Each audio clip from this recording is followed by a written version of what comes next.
Hello दोस्तों, welcome to our channel. आज हम एक कंफर्टेबल स्टोरी सुनने नहीं आए हैं।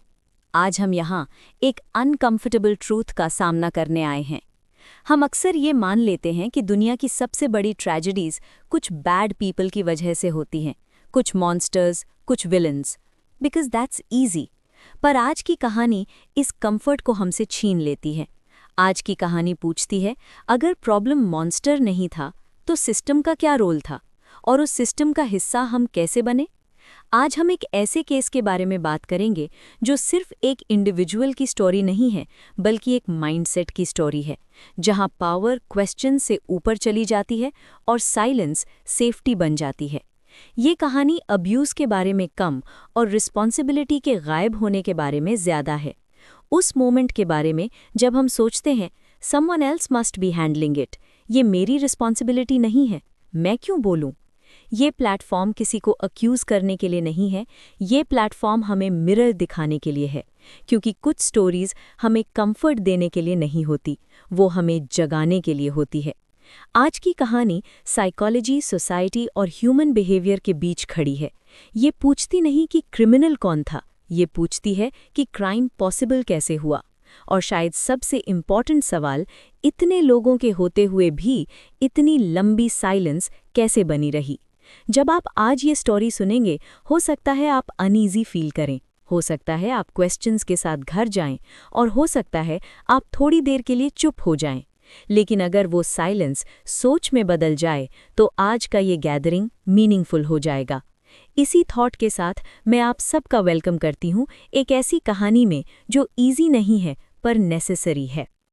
जेफरी एप्स्टीन एक मॉन्स्टर के रूप में पैदा नहीं हुआ था, और यही बात सबसे ज़्यादा अनकंफर्टेबल लगती है, क्योंकि मॉन्स्टर होना बहुत इजी होता है। मॉन्स्टर्स हमें ये कहने का मौका दे देते हैं कि प्रॉब्लम उस एक आदमी में थी, कि अगर वो नहीं होता तो सब ठीक होता। मॉन्स्टर्स सिस्टम्स को इनोसेंट बना देते हैं, लेकिन एप्स्टीन मॉन्स्टर नहीं था, वो एक मिरर था। जो भी उसके सामने आया, उसने उस मिरर में वही देखा जो वो देखना चाहता था। एम्बिशियस लोगों ने उसमें पैसा और अपॉर्चुनिटी देखी, बोर्ड लोगों ने मिस्ट्री और थ्रिल देखा, और जो फियरफुल थे उन्होंने उसमें सेफ्टी देखी, या कम से कम सेफ्टी का प्रॉमिस। एप्स्टीन ने लोगों को चेंज नहीं किया, उसने बस उन्हें वही बनने दिया जो वो ऑलरेडी अंदर ही अंदर बनना चाहते थे। साइकोलॉजिकल लैंग्वेज में इसे करिश्मा नहीं कहते, इसे कहते हैं अडैप्टिव नार्सिसिज्म।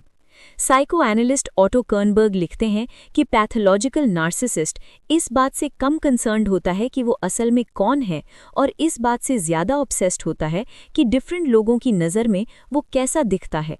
उसकी कोई फिक्स्ड आइडेंटिटी नहीं होती, वो सामने वाले की नीड के हिसाब से खुद को रीशेप करता रहता है।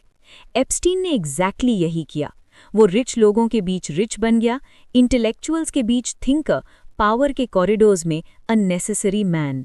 और उसने बहुत जल्दी ये सीख लिया कि पावर को लेजिटिमेसी की ज़रूरत नहीं होती, बस एक्सेस चाहिए होता है। Access to people, access to places, access to silence. उसके आसपास मॉरल रूल्स एकदम से नहीं टूटे, वो धीरे धीरे ब्लर हुए। इसलिए नहीं कि लोग अचानक ईविल हो गए, बल्कि इसलिए कि रिस्पॉन्सिबिलिटी डिसॉल्व हो गई। कोई एक इंसान क्राइम करता हुआ क्लियरली दिख नहीं रहा था, हर कोई बस थोड़ा थोड़ा रोल प्ले कर रहा था। सोशल साइकोलॉजिस्ट फिलिप जिम्बार्डो ने इसी प्रोसेस के बारे में वॉर्न किया था।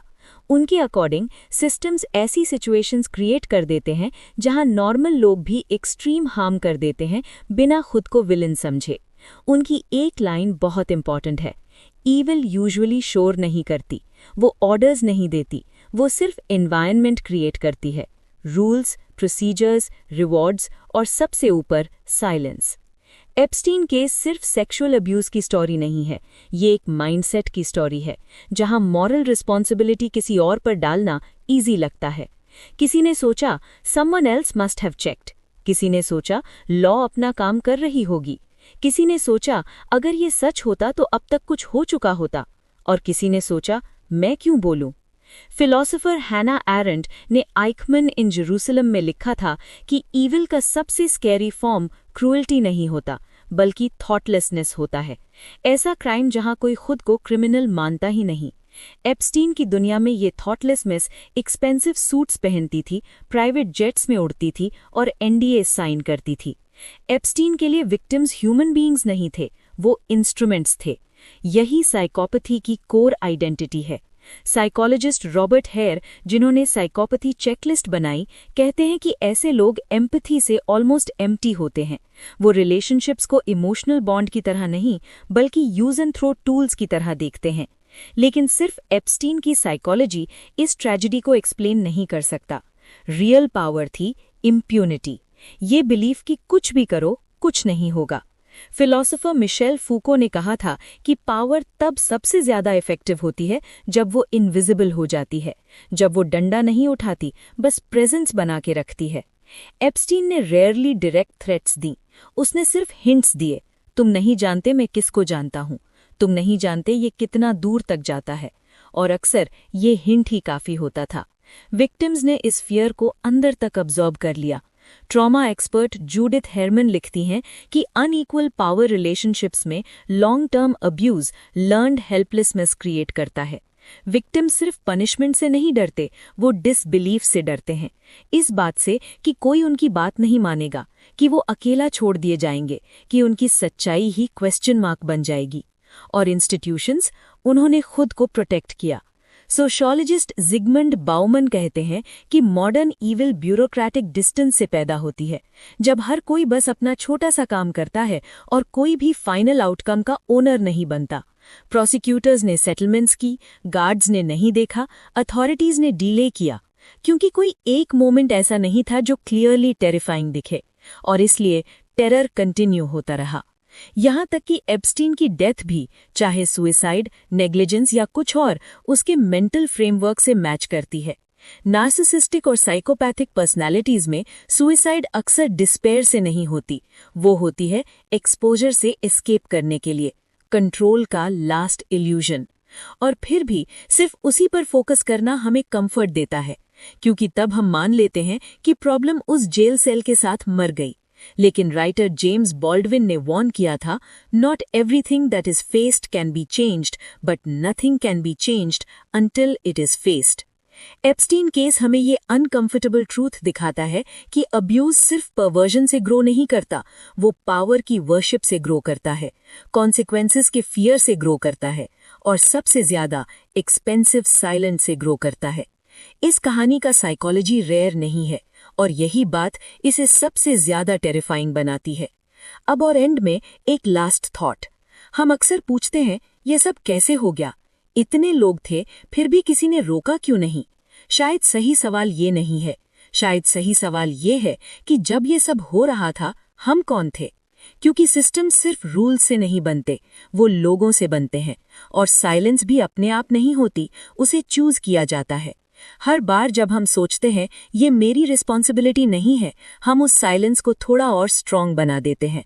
हर बार जब पावर को क्वेश्चन करना रिस्की लगता है और चुप रहना सेफ, सिस्टम और ज्यादा पावरफुल हो जाता है। ये कहानी सिर्फ एप्स्टीन के बारे में नहीं थी, ये कहानी सिर्फ एक क्राइम की भी नहीं थी, ये हम सब के बारे में है। About what we tolerate, about what we ignore, and about what we allow to continue. James Baldwin ने कहा था, not everything that is faced can be changed, but nothing can be changed until it is faced. आज हमने face किया, कल choice हमारी होगी। Silence या क्वेश्चन, फियर या रिस्पॉन्सिबिलिटी, कंफर्ट या कॉन्शियंस। क्योंकि जब हम बोलना बंद कर देते हैं तो सिर्फ विक्टिम्स ही नहीं, सच भी अकेला रह जाता है। Thank you.